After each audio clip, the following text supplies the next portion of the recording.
ఇంద్రధనస్సు 7 వరాలు ఈరోజు ప్రకటిస్తున్నా.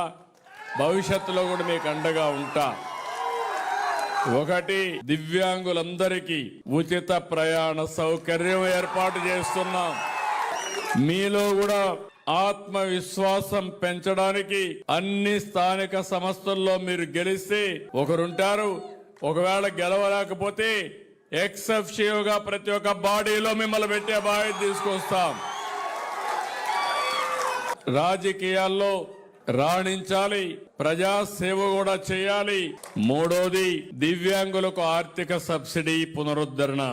ఎస్సీ, ఎస్టీ, బీసీ, మైనారిటీకి ఇచ్చినట్టే మీకు కూడా మళ్లీ ఈ కార్యక్రమాన్ని పునరుద్ధరిస్తాం.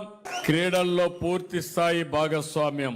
శాప్ ద్వారా అన్ని క్రీడా కార్యక్రమాలు, టాలెంట్ డెవలప్మెంట్ స్కీములు దివ్యాంగులకు అందుబాటులో ఉండే విధంగా చర్యలు తీసుకుంటానని చెప్పి కూడా నేను మీకు తెలియజేసుకుంటున్నాను.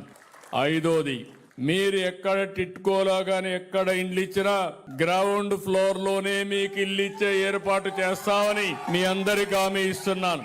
6, వినికిడి లోపం ఉన్న వారికి డిగ్రీ కళాశాల బాపట్ల ప్రభుత్వ పాఠశాల ఉంది. జూనియర్ కాలేజీతో పాటు వినికిడి లోపం ఉన్న విద్యార్థుల కోసం ప్రత్యేక డిగ్రీ కాలేజ్ ఏర్పాటు చేస్తాం. రెసిడెన్షియల్ విద్యార్థులకి పెన్షన్ మీరు ఎక్కడుంటే అక్కడే డిస్ట్రిబ్యూట్ చేసే ఏర్పాటు, కాలేజీలో ఉంటే కాలేజీలో, హాస్టల్లో ఉంటే హాస్టల్లో మీ పెన్షన్ ఇచ్చే ఏర్పాటు చేస్తామని చెప్పి కూడా నేను మీకు తెలియజేస్తున్నా.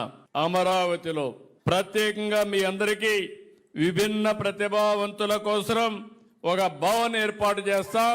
పేరు కూడా విభిన్న ప్రతిభావంతుల భవన్ గా పెట్టి మీరు అక్కడ ఏ కార్యక్రమం చేయాలన్నా చేసేట్టుగా చేస్తామని చెప్పి కూడా నేను మీకు తెలియజేస్తున్నా.